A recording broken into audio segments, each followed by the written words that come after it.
नमस्कार मैत्रिणींनो, मी आज तुम्हाला 30 नंबर साईजचं वन टक्स ब्लाऊजची कटिंग दाखवणार आहे, जी की मी इथे वरती स्क्रीनवर एक फोटो दाखवलेला आहे त्याप्रमाणे त्याची कटिंग आहे. तो मी ब्लाऊज शिवलेला आहे, त्याची मी आज तुम्हाला कटिंग दाखवणार आहे. चला तर मग हे बघा, याची लेंथ आहे 12.5, चेस्ट आहे 30, विड्थ आहे 25 इंच. बघा 12.5 प्लस 1 इंच प्लस अर्धा इंच समोरच्या भागाला वाढून घ्यायचं आणि असं मार्किंग करून घ्यायचं पूर्ण.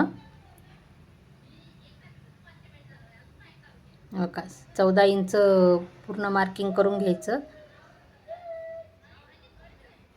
आणि मग त्याला ही अशी स्केलच्या साहाय्यानं एक लाईन मारून घ्यायची. आपण आता चेस्टचा भाग टाकणार आहोत. चेस्टचा 30 आहे आपली चेस्टचा चौथा भाग टाकायचा कधीही, तर 7.5 येते. बघा 7.5 वर आपल्याला मार्किंग करायची आहे.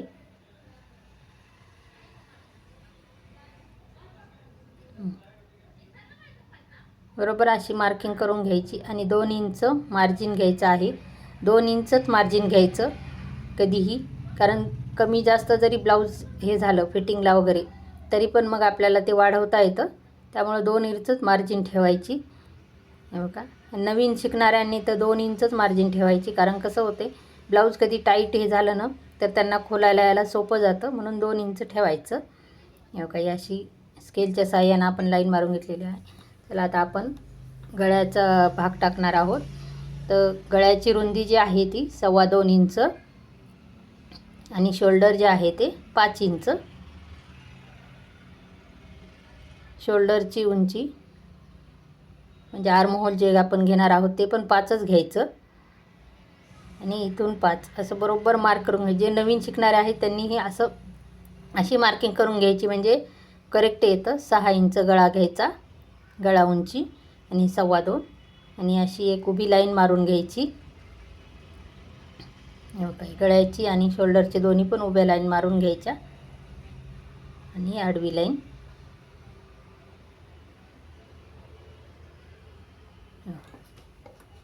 आता आपण आर्महोलचं राऊंडचं माप टाकणार आहोत. 1 इंच घ्यायचं आणि जे आपण 5 इंच आर्महोलची उंची घेतलेली आहे त्याच्यातलं अर्ध करायचं 2.5 इंच आणि जे 7.5 घेतलेलं आहे तिथून 1 इंच आतमध्ये घेऊन हे असा गोल राऊंड काढून घ्यायचा आणि कधीही लाईनच्या थोडंसं खालून ही अशी लाईन घ्यायची, राऊंड आकार काढून घ्यायचा आणि थोडंसं आतमधून घेऊन अर्धा इंच हे समोरच्या भागाची कटिंग आहे आपली ही करायची.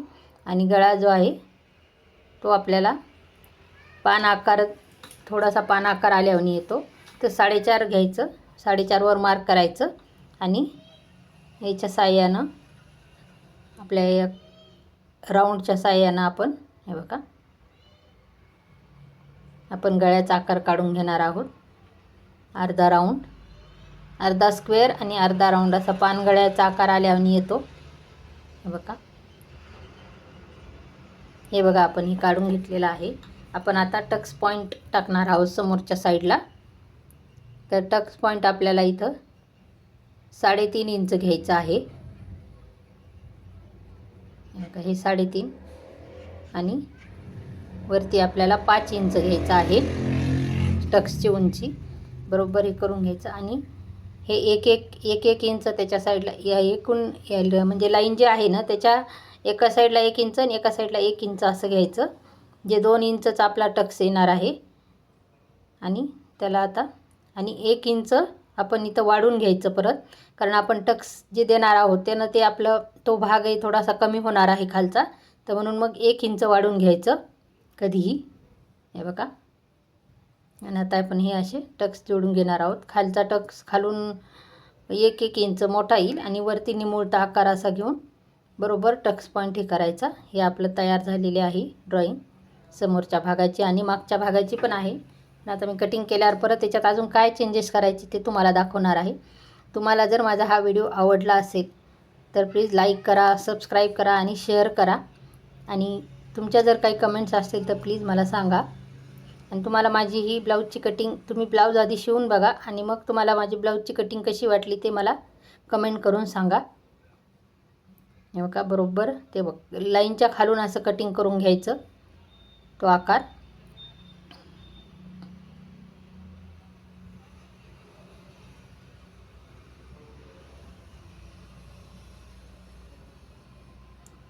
हे बघा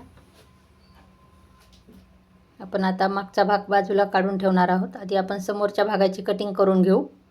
गळा जो आहे तो तसाच ठेवायचा समोरचा. तुम्ही जेव्हा ब्लाऊजवर कटिंग करता कपड्यावर तेव्हा त्याचा कॅनव्हास टाकून मग ते गळा तयार करायचा. आणि हे समोरचा भाग अर्धा इंच आपण जे केलेला आहे तेवर कटिंग करून घेणार आहोत. आणि हे बघा समोरचा भाग झाला. आता आपण मागच्या भागाला आपण जिथं वाढवलेलं आहे ते आधी आपण कटिंग करून घ्यायचं आहे. हे बघा अर्धा इंच आपण समोर वाढवून घेतलेलं होतं तर ते अर्धा इंच कट करून टाकायचं. आणि इकडून 1 इंच वाढवलेलं होतं हे पण आपण कट करून टाकणार आहोत, कारण मागं जास्त मार्जिन लागत नाही आहे, आपल्या समोरच्या भागालाच मार्जिन लागते. हे बघा हे अशी उभी लाईन मारून घ्यायची आणि ही अर्धा इंच जे आपण वाढवलेलं होतं ते अशी लाईन मारून घेऊन ते कट करून टाकायचं पहिले.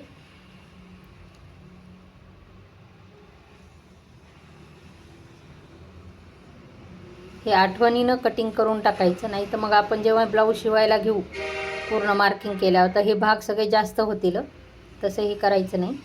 हे बघा आता आपण गळ्याचं टाकणार आहोत माप.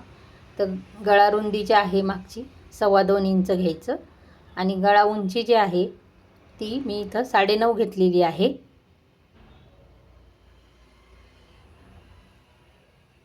हे बघा 9.5 वर मार्क करायचं आणि इथून पण 2.25 इंच करायचं बरोबर, कारण ते मुलीचं ब्लाऊज आहे का आणि 30 साईजचा असल्यामुळं आपल्याला खाली पण काही वाढवायचं नाही आहे तेवढं 2.25 इंचच ठेवायचं आहे. आणि उभी लाईन अशी मारून घ्यायची आणि त्याला गळ्याचा आकार काढून घ्यायचा आहे.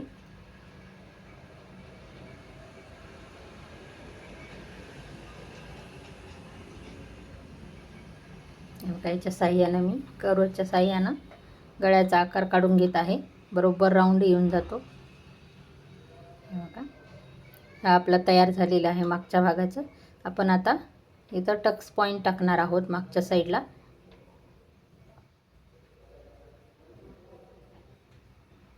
हे बघा 4.5 इंच घ्यायचं टक्सला आणि उभी जी रुंदी आहे ती 5 इंच घ्यायची. हे बघा आणि बरोबर लाईन मारून घ्यायची स्केलच्या साह्यानं. आणि इथं जेव्हा आपण आता हे टक्स पॉईंट इथं खाली जे देणार आहोत ते समोर 1-1 इंच दिलं होतं, इथं अर्धा इंचच द्यायचं. ह्या भागाला समोरच्या भागाला 1-1 इंच द्यायचं, हे लक्षात ठेवायचं. हे बघा हे आपल्या अशा प्रकारे आपलं समोरचा आणि मागचा भाग तयार झालेला आहे. तुम्हाला माझी ही कटिंग कशी वाटली ते प्लीज मला कमेंट करून सांगा. तुम्ही पण हे ब्लाऊज शिवून बघा, तुम्हाला कसे वाटेल ते पण मला तुम्ही सांगा. चला तर मग माझा व्हिडिओ लाईक करा, सबस्क्राईब करा, शेअर करा. थँक्यू.